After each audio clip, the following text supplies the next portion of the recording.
Bonjour à toutes et à tous et bienvenue dans votre magazine quotidien Smart Éducation, un magazine, vous le savez, dédié à la formation, aux nouveaux métiers, aux nouvelles pédagogies. Le rendez-vous qui donne un futur à la jeune génération. À l'entrée en 6e, près d'un élève sur deux n'a pas le niveau requis en lecture. C'est ce qui ressort année après année des évaluations menées par le ministère de l'Éducation nationale. Le président de la République avait décidé d'en faire une grande cause nationale en 2022. De nombreuses initiatives destinées à favoriser la pratique de la lecture ont été et sont menées. Mais si la solution venait du numérique, de plus en plus de plateformes s'engagent sur ce sujet. Le digital permet un apprentissage plus personnalisé, plus adapté à chaque élève en fonction de ses connaissances. On en parle avec un des acteurs du secteur, Marianne Joly, cofondatrice de Corneille, une application d'apprentissage de la lecture pour les enfants de 3 à 8 ans. Bonjour. Bonjour. Bienvenue dans Smart Éducation, Marianne Joly. Merci beaucoup de nous accompagner. Je le disais, près d'un élève sur deux n'a pas le niveau requis en lecture à la fin de l'école primaire. Comment expliquez-vous ces lacunes ? C'est un constat difficile et douloureux. La question de la lecture, c'est vraiment une question fondamentale. Ça a été un des enjeux du quinquennat d'Emmanuel Macron avec cette grande cause nationale. On a un problème de désintérêt de la lecture, bien sûr, et puis un problème d'apprentissage de la lecture dès le plus jeune âge. Qu'est-ce qui ne fonctionne pas, justement, selon vous, dans les méthodes actuelles d'apprentissage ? Alors, on a besoin d'une grande personnalisation. C'est vraiment le problème de l'apprentissage de la lecture. Chaque enfant est différent, donc il arrive avec un bagage différent, un rythme d'apprentissage différent, des lacunes et des compétences qui sont différentes, et on a besoin de personnaliser cet apprentissage. Et aujourd'hui, pour un enseignant qui est devant une classe de 30 élèves, c'est très compliqué. C'est pas possible. Il y a un vrai problème de nombre d'enfants dans les classes. C'est très difficile en CP. Et avant et après, il y a énormément de choses à voir au programme. Donc personnaliser l'apprentissage, c'est très compliqué quand il y a un programme aussi lourd en classe et autant d'élèves avec des niveaux différents. On va parler évidemment, Marianne Joly, du numérique comme aide donc à l'apprentissage de la lecture. Se peut-il aussi que la surexposition des écrans ait fait baisser le niveau des élèves, justement ? C'est ce qu'on peut se dire aussi. Alors c'est une grande problématique, c'est une grande question qui se pose à l'heure actuelle. Nous, notre devise, c'est de dire en fait que le problème, ce ne sont pas les écrans en eux-mêmes, mais c'est le contenu. Et sur ça, on pense qu'il y a beaucoup d'éducation aussi aux parents, aux accompagnants à faire. En fait, les enfants vivent dans un monde moderne, dans un monde digital. Ils sont nés avec ça et on ne peut pas leur retirer. On utilise tous un smartphone devant eux et un ordinateur. En revanche, on peut contrôler le contenu qu'on leur donne. Et pour nous, ça, c'est essentiel. On a été, avec Anna, quand on a fondé Corneille, un peu atterrés de voir ce que regardaient certains enfants sur les écrans. Notre idée à nous, c'était de dire, voilà, passons du temps devant les écrans, mais du temps intelligent. Je parlais de lacunes. Est-ce que selon vous, elles sont irréversibles ? C'est-à-dire que vous allez de 3 à 8 ans, si je ne me trompe pas. Pourquoi pas plus tard ? Enfin, vous voyez, comment vous avez décidé de vous arrêter justement à l'âge de 8 ans ? Est-ce qu'à 12 ans, si on a des lacunes, on peut quand même peut-être aussi rattraper son apprentissage en lecture ? Oui, heureusement. J'espère que toute sa vie, on peut progresser et apprendre. Voilà, même en tant qu'adulte, on apprend encore. Et heureusement, c'est un atout dans la vie de l'être humain, on va dire. Nous, on est vraiment focalisés sur le 3-8 ans parce qu'on est sur l'apprentissage de la lecture. Donc dans l'application, on a une partie apprentissage pur et une partie bibliothèque numérique, mais on est centré sur ce cœur de cible qui est grande section CP, vraiment entrée dans la lecture. Donc on va chercher les enfants un petit peu avant, parce qu'en fait l'apprentissage de la lecture commence avant, avec tous les prérequis qui sont mis en place avant, et elle continue bien évidemment tout au long de la vie.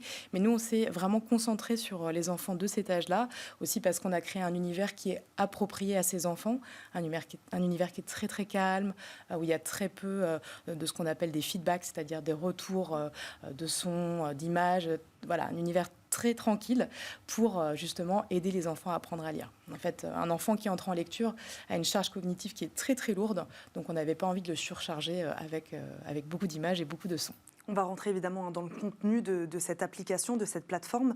En faisant ce constat, donc manque d'individualisation, de personnalisation dans l'apprentissage de la lecture, est-ce que vous êtes arrivé, vous, à identifier des points de difficulté particuliers dans l'apprentissage de la lecture ? Voilà, est-ce qu'on arrive, on fait le constat, est-ce qu'on arrive à pointer des points particuliers ?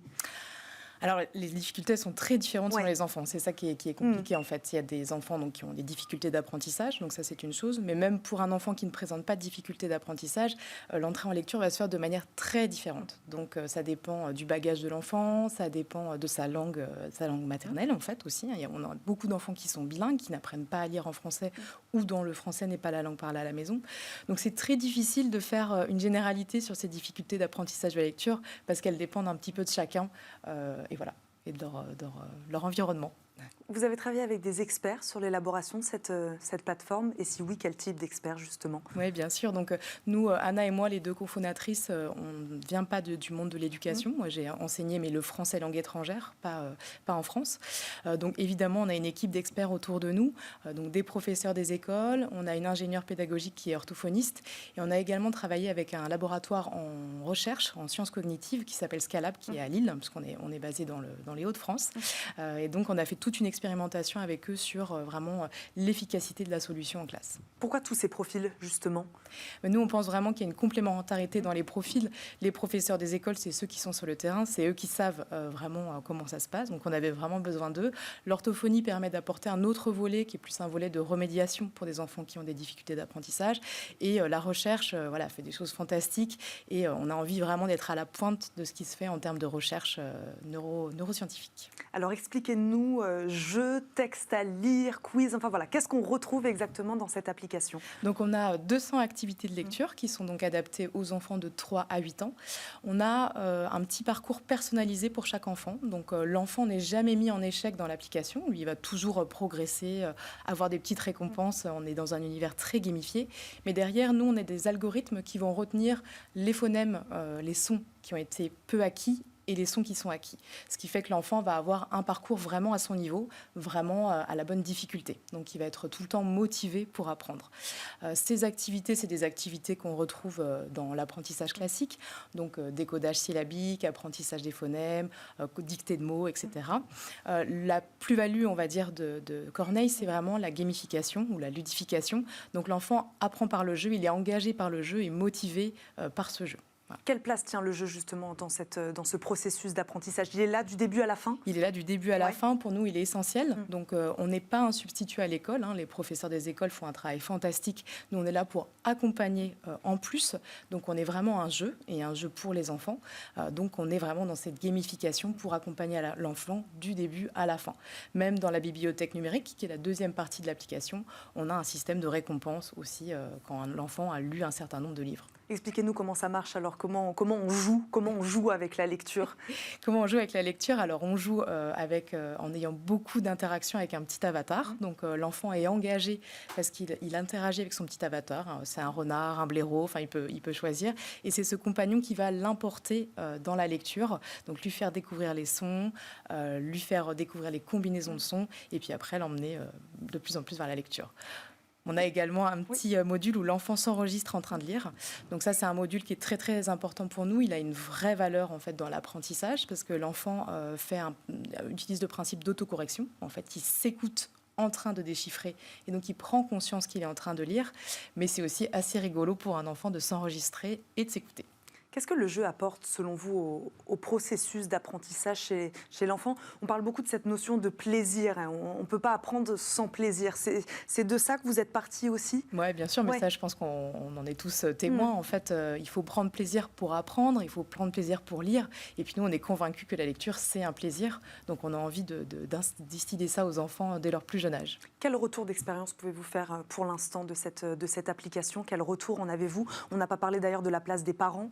Est-ce que les parents suivent l'évolution de ces enfants-là? Voilà. Donc on a un suivi parental dans l'application. Les parents sont assez soucieux du temps que les enfants passent devant un écran. Donc on donne aux parents ce temps d'écran. Nous, on suit les recommandations de l'Académie des sciences autour des enfants et des écrans. Donc pour un enfant de 6 ans, l'Académie des sciences recommande 30 minutes par jour.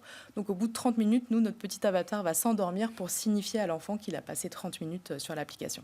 Voilà, pour un enfant de 3 ans, pardon, je vous coupe, mais ça m'intéresse, pour un enfant de 3 ans, dès le plus jeune âge. Un enfant de 3 ans, c'est 20 minutes. 20 minutes par jour. Oui, c'est moins. À partir de 6 ans, c'est 30 minutes. On augmente ce temps et c'est pas recommandé avant 2 ans. Ok, donc on continue et donc au fur et à mesure, on peut augmenter ce temps d'écran. Ouais. Mais encore une fois, nous, notre devise, c'est vraiment de dire du temps d'écran intelligent, donc utiliser ce temps par jour en temps éducatif, on va dire. Donc les parents suivent ce temps d'écran et ils suivent également la progression de l'enfant. Donc ils peuvent à tout moment regarder où en est l'enfant. L'idée, c'est quand même que l'enfant soit autonome dans l'application et qu'il puisse jouer seul. On n'a pas de consignes écrites, par exemple, dans l'application. Donc l'enfant ne sait pas lire, ce qui arrive dans Corneille. Donc l'idée, c'est qu'il puisse naviguer tout seul dans l'application. Donc ce qu'on voit souvent, en fait, c'est que les parents ont besoin d'accompagnement parce qu'ils comprennent pas bien le jeu, mais les enfants n'ont pas du tout besoin d'accompagnement parce qu'ils touchent partout et en fait, ils trouvent toujours comment faire. Donc, vous disiez que votre travail était complémentaire avec celui des enseignants. Comment regardent justement les enseignants cette application-là? Là, on est plutôt sur du particulier. Est-ce qu'à terme, cette application elle pourrait être aussi utilisée dans les écoles? Voilà. Comment les enseignants regardent ces solutions-là numériques? Alors les enseignants s'ouvrent de plus en plus au numérique. Donc nous, on a commencé par un modèle vraiment en s'adressant aux parents, enfin parents, grands-parents. On a beaucoup de grands-parents en fait qui adoptent la solution pour leurs petits-enfants, accompagnants d'enfants de manière générale. Et on va maintenant vers les écoles. Le côté personnalisation plaît beaucoup aux enseignants et on est en train de mettre en place un module dédié aux enseignants où ils peuvent personnaliser des jeux qui existent déjà avec leur propre liste de mots ou leur propre liste de sons pour coller vraiment à leur progression en classe. C'est vous qui êtes allé les démarcher ou c'est eux qui ont fait appel à vous?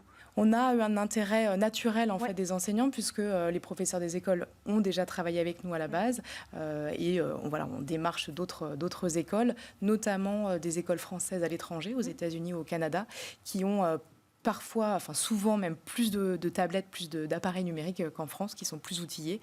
Mais en France, on sent vraiment un tournant quand même chez les professeurs de cet intérêt vers des solutions qui n'existaient pas avant, tout simplement. Je continue sur cette question-là. L'éducation nationale, elle devrait s'appuyer davantage, justement, selon vous, sur des EdTech comme la vôtre, comme on appelle ça, pour l'apprentissage des fondamentaux, la lecture, mais ça peut être aussi ceux des mathématiques. Voilà.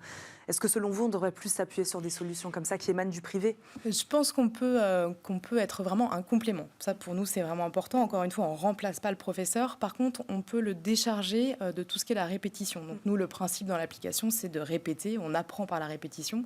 Or, le professeur en classe, il n'a pas forcément le temps de faire ça. Il n'a pas le temps de faire de la personnalisation avec chaque enfant, parce qu'on l'a dit au début, il a beaucoup de choses à voir. Donc on peut le soulager, nous, d'une partie, cette partie répétition, entraînement. Et ça, on peut travailler de concert sur cette partie-là. Il nous reste quelques secondes. Je ne vous ai pas posé la question. Qu'est-ce qu'on lit quand on a 5 ans, 6 ans? Quel texte on leur fait lire, ces enfants? Alors, on peut lire. On vient de sortir la méthode papier. Donc, en fait, dans la bibliothèque numérique, on a une méthode d'apprentissage de la lecture, de difficulté graduée. Donc, qui commence avec des livres de difficulté très, très simples, comme ceci. Et on progresse au fur et à mesure vers des titres un petit peu plus compliqués. Donc on peut lire ça quand on commence à lire, mais on peut lire beaucoup de choses et surtout on peut continuer à lire avec ses parents. L'idée pour nous, c'est vraiment que les enfants et les parents restent soudés autour de l'application et on propose, nous, dans la partie bibliothèque numérique, des titres à lire seuls ou à écouter. Donc on accompagne aussi des enfants qui ne sont pas encore entrés en lecture. Merci beaucoup Marianne Joly de nous avoir accompagnés aujourd'hui. Je rappelle que vous êtes cofondatrice de Corneille. Merci beaucoup de nous avoir parlé de cette application qui aide donc à l'apprentissage de la lecture. Merci beaucoup d'être venu nous voir. Merci à vous de nous avoir suivis. On se retrouve très vite, bien sûr, pour un nouveau numéro de Smart Éducation. À très vite.